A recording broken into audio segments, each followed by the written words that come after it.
नमस्कार साथियों, विकल्प क्लासेस के YouTube चैनल पर आप सभी का स्वागत है। आज आपके सामने मैं लेकर आया हूं संविधान के भाग। संविधान के कितने भाग हैं, उनके भाग में क्या क्या हैं, वो सारी चीज़ें आज के वीडियो में आपको बताऊंगा। तो देखिए, संविधान के जो भाग है वो कौन कौन से हैं, कौन से भाग में क्या है।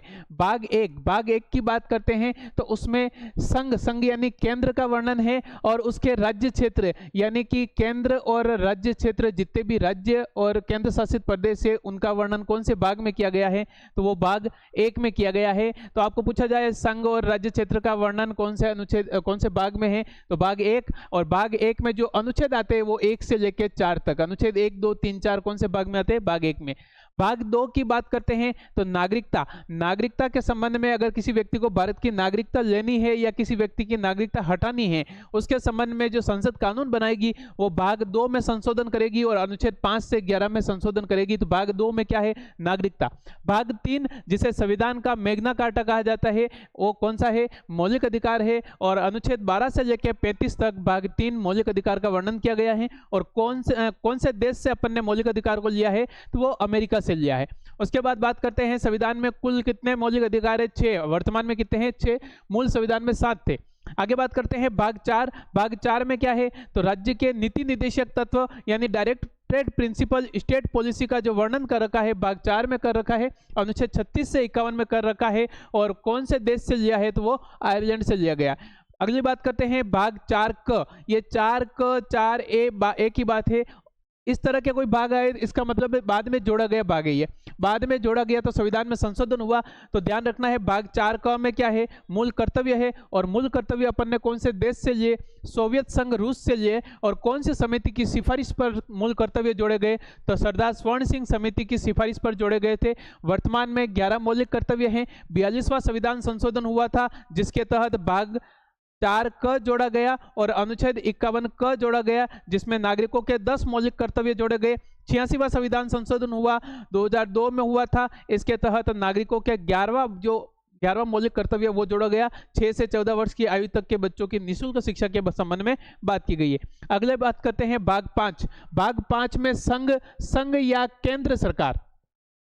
केंद्र सरकार या संघ की बात करते हैं तो कौन सा भाग है, भाग 5 है। केंद्र में जो शासन की इकाई या कार्यपालिका, व्यवस्थापिका और न्यायपालिका जो अपन पढ़ते हैं वो कौन से भाग में है, भाग 5 में है। अनुच्छेद 52 से लेकर 151 राष्ट्रपति, प्रधानमंत्री, मंत्रिपरिषद, संसद और सर्वोच्च न्यायालय का वर्णन कर रखा है भाग 5 में।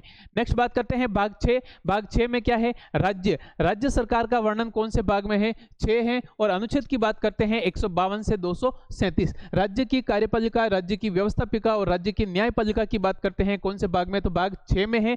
राज्य में राज्यपाल, मुख्यमंत्री, मंत्रिपरिषद, महाधिवक्ता, विधानमंडल और उच्च न्यायालय व जिला न्यायालय का जो प्रावधान कर रखा है वो भाग 6 में कर रखा है, अनुच्छेद 152 से लेकर 237 तक। आगे बात करते हैं भाग 7 इसे निरसित कर दिया गया यानी समाप्त कर दिया गया। 7वां संविधान संशोधन हुआ 1956 में, तो इसको निरसित किया गया जिसमें अनुच्छेद 238 था, इसे समाप्त किया गया। नेक्स्ट बात करते हैं भाग 8 में क्या है, संघ राज्य क्षेत्र। अगर आपको पूछा जाए केंद्र शासित प्रदेशों के शासन का वर्णन कौन से अनुच्छेद में है या कौन से भाग में है, तो भाग 8 में है। अनुच्छेद 239 से लेकर 242 तक केंद्र शासित प्रदेशों के लिए प्रशासन का जो प्रावधान कर रखा है वो कौन से भाग में कर रखा है, भाग 8। भाग 5, 6 और 8, 5 में केंद्र, 6 में राज्य और 8 में केंद्र शासित प्रदेश। नेक्स्ट बात करते हैं भाग 9 में पंचायत या पंचायती राज का उल्लेख है और ये बाद में संविधान संशोधन हुआ था 73वां और 73वां संविधान संशोधन 1992 में हुआ।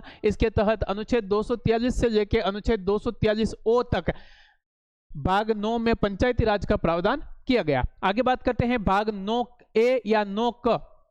इसमें नगरीय निकाय या नगरीय स्वशासन का वर्णन है। अनुच्छेद 243P से लेके अनुच्छेद 243ZG तक किसका वर्णन है, नगरीय निकाय या नगरीय स्वशासन का वर्णन कर रखा है। नेक्स्ट बात करते हैं 74वां संविधान संशोधन हुआ, इसके तहत भाग 9 जोड़ा गया 1992 में।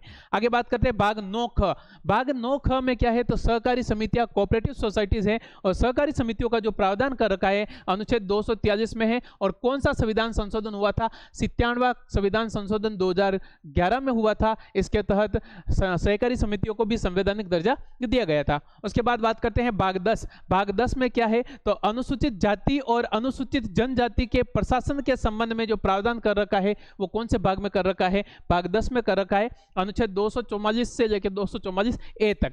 नेक्स्ट बात करते हैं भाग 11। भाग 11 में संघ और राज्यों के बीच जो संबंध, केंद्र राज्य संबंध का जो प्रावधान है वो कौन से आर्टिकल में, कौन से भाग में है, भाग 11 में है। और आर्टिकल पूछा जाए 245 से लेकर 263, इसमें संसद द्वारा राज्य के विधान मंडलों द्वारा बनाई गई शक्तियों का विवरण है, भाग 11।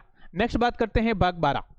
भाग 12 में क्या है, तो भारत में जितने भी वित्त, संपत्तियां, संविदाएं और वाद जो होते हैं वो कौन से भाग में हैं, 12 में है। और अनुच्छेद पूछे आपको 264 से लेकर 300 क, आपको पता होगा संपत्ति का जो मौलिक अधिकार है, संपत्ति का मौलिक अधिकार हटा दिया गया, वर्तमान में नहीं है, वो कानूनी अधिकार है, और कानूनी अधिकार बन गया तो वो कौन से भाग में है, भाग 12 में है। और अनुच्छेद कौन सा है, 300 क। 300 क में क्या है, संपत्ति का कानूनी अधिकार है। नेक्स्ट बात करते हैं भाग 13। और भाग 13 में क्या है, भारत के राज्य क्षेत्र के भीतर व्यापार, वाणिज्य और समागम, बसने की जो आजादी है लोगों को, वो कौन सा भाग बताता है, भाग 13। व्यापार करने की, वाणिज्य से और जो बसने की आजादी है वो कौन सा भाग है, भाग 13, अनुच्छेद 301 से लेकर 307 तक। नेक्स्ट बात करते हैं भाग 14। भाग 14 में क्या है, तो आप जो पढ़ते हैं यूपीएससी, लोक सेवा आयोग का जो प्रावधान कर रखा है संविधान के कौन से भाग में है, केंद्र में लोक सेवा आयोग, राज्य में राज्य लोक सेवा आयोग, राज्य लोक सेवा आयोग, और दो राज्यों का जो संयुक्त होता है उसे बोलते हैं ज्वाइंट पब्लिक सर्विस कमीशन। इन तीनों का जो वर्णन कर रखा है भाग 14 में कर रखा है, अनुच्छेद 308 से लेकर 323 के बीच में कर रखा है। नेक्स्ट बात करते हैं भाग 14 ए, अधिकरण है, अनुच्छेद 323 ए से लेकर 323 बी तक है भाग 14। अगले भाग की बात करते हैं भाग 15। इसमें आपका निर्वाचन यानी केंद्रीय निर्वाचन आयोग, केंद्रीय निर्वाचन आयोग का जो वर्णन कर रखा है भाग 15 में कर रखा है, अनुच्छेद 324 से लेकर 329 ए तक केंद्रीय निर्वाचन आयोग का वर्णन भाग 15 में कर रखा है। आगे बात करते हैं भाग 16। कुछ वर्गों के लिए विशेष उपबंध या संबंध की बात करता है। कुछ वर्ग जैसे कि कोई बुढ़ापे में हो सकता है, कोई बीमारी में हो सकता है, कोई डिसेबल हो सकता है, दिव्यांग हो सकता है, उन वर्गों के लिए विशेष उपबंध का जो प्रावधान कर रखा है भाग 16 में कर रखा है, अनुच्छेद 323 से लेकर 342। नेक्स्ट बात करते हैं भाग 17। राजभाषा का उल्लेख है, और राजभाषा कौन से अनुच्छेद में है, 343 से लेकर 351। भारत की जो राजभाषा हिंदी है उसका प्रावधान अनुच्छेद 343 में कर रखा है। अगला भाग है भाग 18।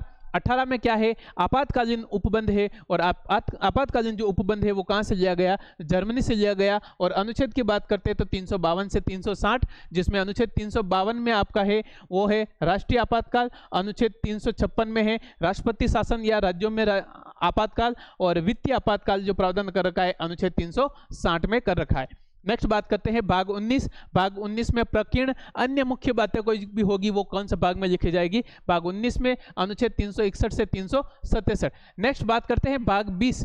भाग 20 इंपॉर्टेंट, संविधान में अगर संशोधन करना है तो भाग 20 के तहत किया जाता है, अनुच्छेद 368 के तहत संविधान में संशोधन किया जाता है। और संविधान संशोधन की जो प्रक्रिया है वो अपन ने कहां से ली थी, दक्षिण अफ्रीका से ली थी। और संविधान में संशोधन करने की जो प्रक्रिया है वो 3 तरह की प्रक्रिया होती है। भाग 21 में बात करते हैं तो अस्थायी संक्रमणकालीन और विशेष उपबंध का प्रावधान कर रखा है भाग 21 में।